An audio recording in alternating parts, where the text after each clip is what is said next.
Costco, yes. Well, they have Costco over there. We have it here. Wait a minute, are you sure that, haven't you seen what's been happening on TV? I have. And let me dispel another American lie.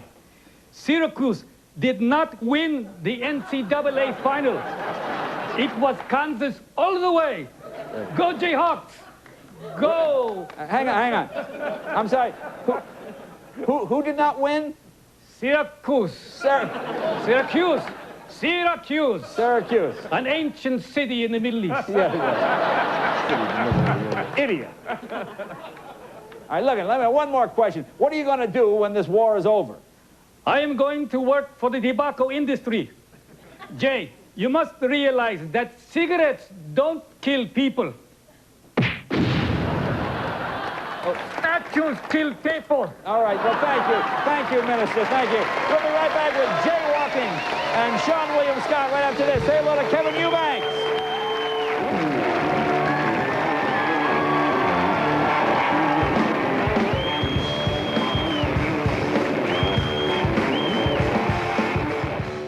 As you see here, a man with a sledgehammer, very much like the Berlin Wall. In fact, a demonstration that Iraqis are now are beginning to believe exactly what American officials had told them, which was that there is no longer any need to fear Saddam Hussein. That is critical as they try to now establish a new Iraq. That is the next question, Britt. It is clear, regardless of the fact that they haven't taken over the entire country and that there is still some resistance here and there, the fact is it is now obvious that Iraqi leadership has crumbled. It has fallen apart, and initially, of course, coalition military forces will be trying to restore order and get aid to people, but the next question is, how do you establish a new Iraqi authority to start taking over those services and to begin to form some sort of political leadership? They also went on looting. There were looters all over town in Baghdad, government buildings, the trade ministry, the UN headquarters, universities. They took everything they found, things that were valuable and things were not very valuable. We saw them taking away plastic flowers, documents, safe boxes, chairs, anything they can find. These scenes also caused alarm among many Iraqi residents in Baghdad, people who have welcomed the removal of Saddam Hussein but are concerned on what comes next. They are fearful of chaos, on the breakdown of law and order, and they are wondering what will happen next, who will take over, will they have a say in controlling their life, in determining what is the future next in Iraq. They have been promised democracy, they were promised that sanctions will be lifted, so many promises, and many of them now are trying to see, are these promises going to be fulfilled? Will Iraq disintegrate? Will Iraq be one Iraq? So many questions in Iraq. We can say safely that people are relieved that Saddam Hussein is gone, but many are really wondering what is coming next. Wolf? In front of your monitor, where the Marine put up the American flag on the face of the statue. Is that a faux pas, and is that the kind of thing that is going to make it very, very difficult? That was a faux pas, unfortunately. You know, soldier enthusiasm. How well the Adnan division is set up at this point, it has been struck by numerous airstrikes over the past several weeks. We don't know.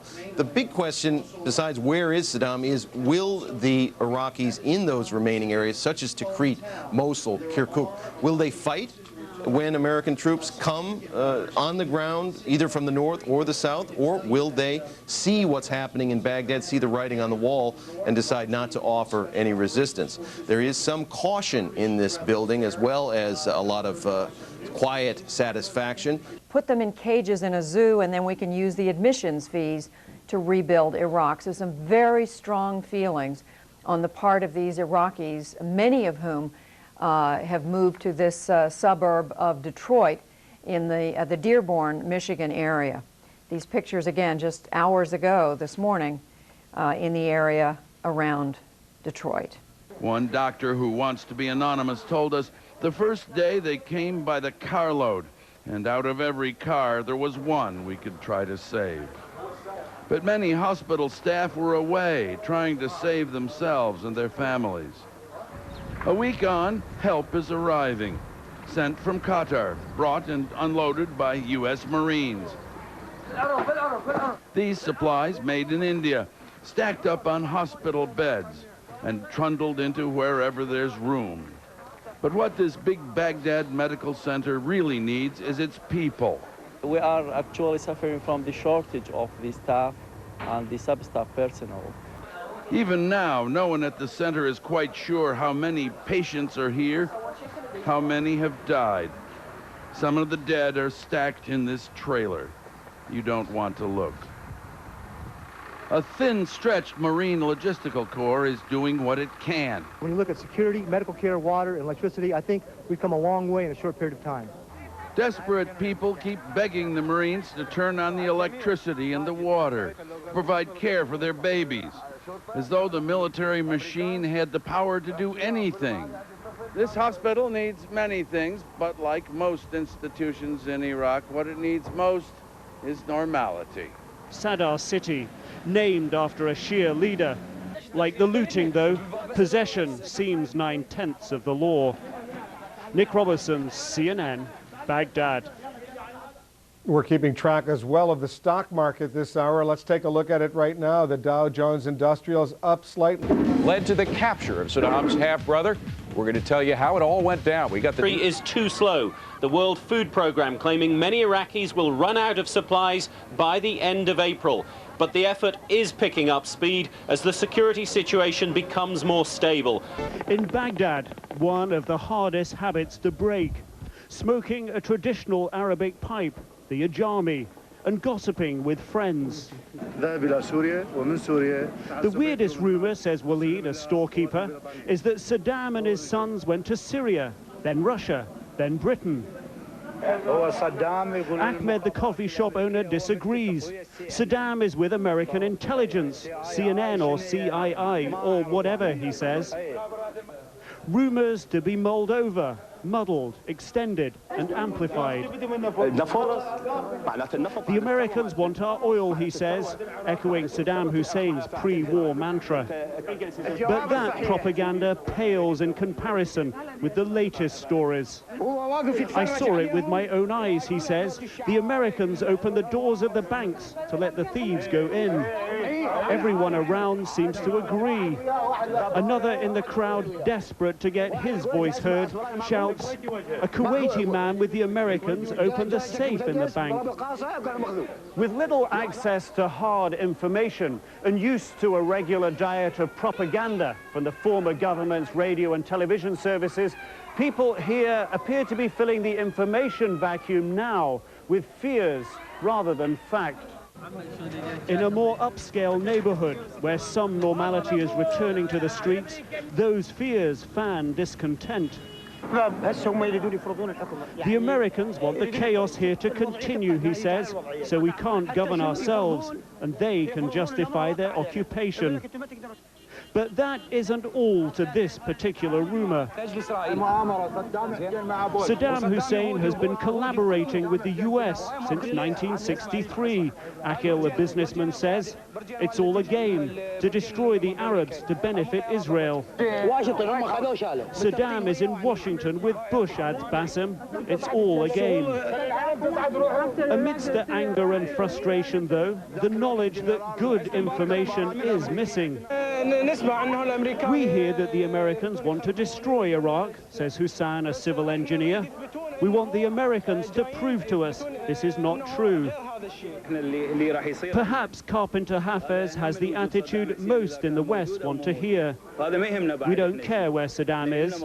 All we are concerned about is the future of our country, electricity and water. For now, however, in the absence of hard facts, Hafez and those like him seem to be in the minority. Nick Robertson, CNN, Baghdad.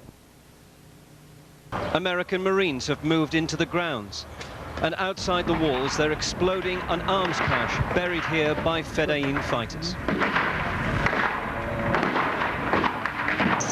During the fighting, and using a camera with a night vision filter, the family filmed these pictures themselves. They were all exhausted and desperate to see an end to the fighting. Place to go, but praying to God in order to have a wish, and this wish is to stop this war, this damn war. Even now, I don't In the war, Mr. Sahib was called up for civil defense, but to his relief, the regime collapsed and his weapon was never fired. expect me at night. With the war behind them, life is gradually getting easier. Some stalls and shops are reopening, but prices are soaring.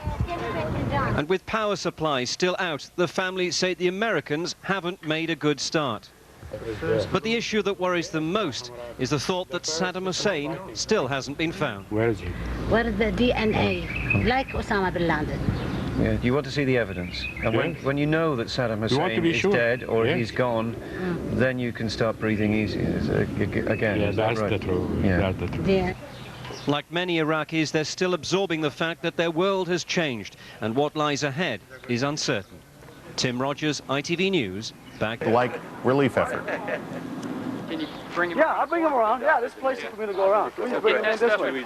We're here to help out some local Iraqi people who've been without power since the start of the war. So electricity is very important. The freezers, all fridges, and it's becoming to get hot in these few days. And lighting, you know, for safety. Whenever there's lights, there's no thieves, there's no, you know, security. We've taken possession of a generator that was located at one of Saddam's many palaces. And we've brought it over to their neighborhood so that they could have power, so that they can start living their lives like normal people again. Oh, oil, water. Brand new. Yes. Yes. Will work at least for 1 year. Yes, at least 1 year. 1 year. 1 year warranty.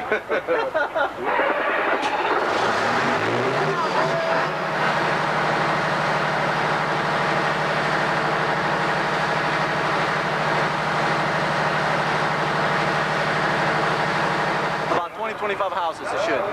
Just for this generator alone. It should be 20-25. So it should light up at least. And then the other ones should be able to get light. It might not get the whole thing, but it'll be able to get light at least. So it's a good thing.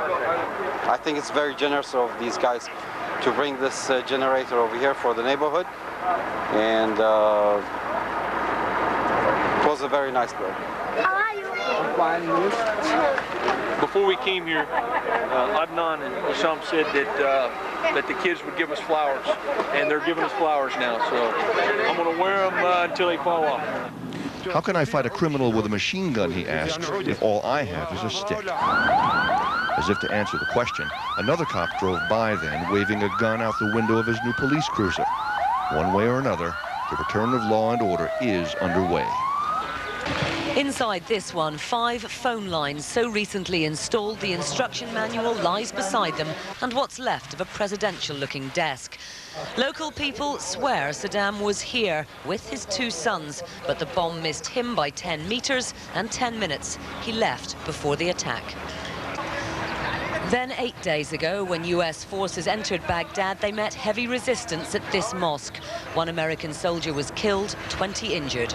US Marines believed they were engaged in such a vicious firefight because militia here could have been protecting Saddam inside this mosque. Local people say he had been here, but by the time the Marines pushed through, they found nothing. America seems to be leaning towards a presumption Saddam's dead, but the streets of Baghdad are alive with rumors he's in exile or even in hiding in a bunker under the city. Ordinary Iraqis find it hard to believe this iconic figure who held the country and their lives in an iron grip has simply vanished. Andrea Catherwood, ITV News, Baghdad.